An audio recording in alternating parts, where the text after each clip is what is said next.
दिल्ली विधानसभा के बजट सत्र का आज तीसरा दिन संपन्न हुआ है। इस वक्त हमारे साथ बात करने के लिए भाजपा के विधायक अजय महावर जी मौजूद हैं। गोंडा से विधायक हैं, आइए उनसे बात करते हैं। सर, कई सारे मुद्दे आज भी उठाए गए और आज भी कहीं ना कहीं आरोप प्रत्यारोप हमें दिखता रहा।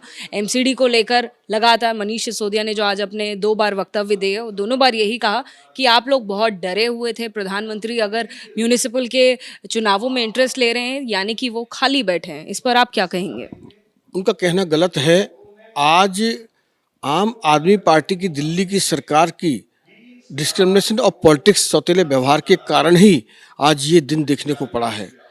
चौथे वित्त आयोग का भी पूरा पैसा नहीं दिया, पांचवें वित्त आयोग का नहीं दिया, छठे वित्त आयोग का नहीं दिया।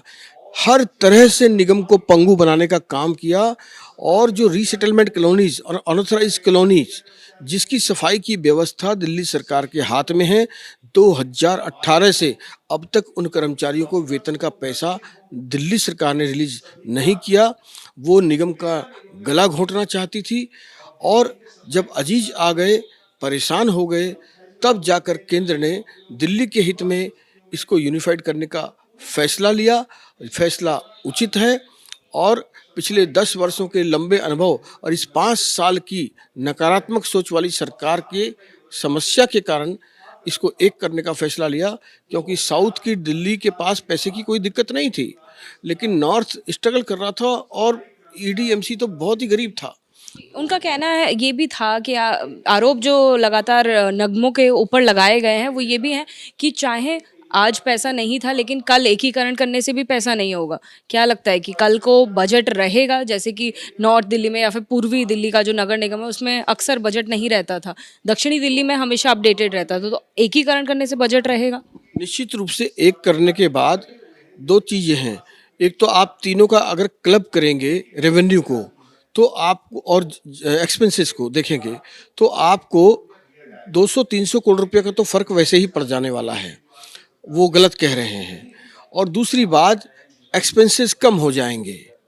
और तीसरी बात कि ऐसी स्थिति में केंद्र भी कुछ अधिकार अपने हाथ में रखकर शिक्षा, स्वास्थ्य जैसी चीज़ों पर सीधे रूप से अपने पैसे दे करके उसकी देखभाल करेगा।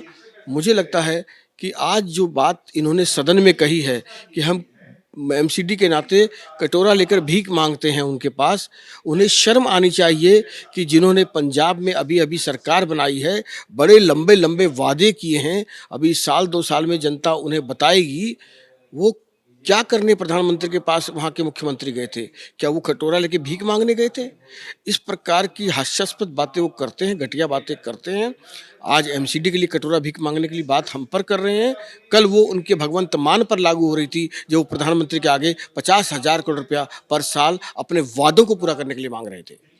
सर, वो एनिमल रिफॉर्म का आपका कौन सा जो टॉपिक है उसके बारे में थोड़ी और जानकारी हमारे दर्शकों को दीजिए, जिसके बारे में मनीष सिसोदिया ने लगातार सभा में वक्तव्य में अपनी बात रखी है और कहीं ना कहीं व्यंग भी किया है।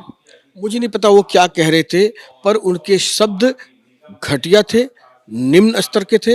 एक उप मुख्यमंत्री के मुख से सदन के अंदर ऐसी भाषा मुझे अच्छी नहीं लगी, गिरे हुए स्तर की लगी। जो कुत्ते की पोटी की चिंता प्रधानमंत्री करेंगे, इतनी घटिया बात उन्होंने की है।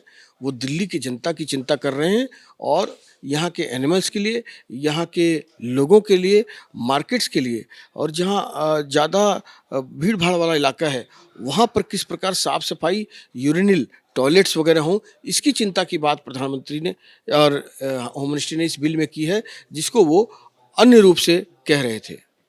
आखिरी सवाल सर, जिस तरीके से आम आदमी पार्टी लगातार ये दावा कर रही है कि एमसीडी चुनाव में वो जीतने वाले हैं और जनता ने मन बना लिया है, आप कितने आश्वस्त हैं अपनी जीत को लेकर या फिर मन में थोड़ा द्वंद्व है? देखिए, यह बात तो वो पिछले निगम के चुनाव में 2017 में भी कह रहे थे। तब क्या हुआ? तब वो तीसरे नंबर पर रहे और हम जो 138 पर थे, हम 181 पर चले गए।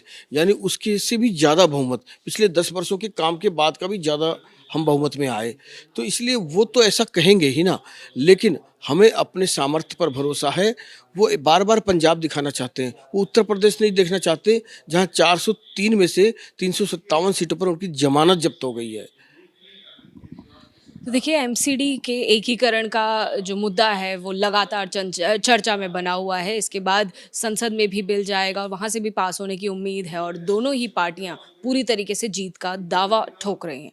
कैमरा पर्सन अरविंद के साथ अजातिका सिंह, एबीपी न्यूज़, दिल्ली।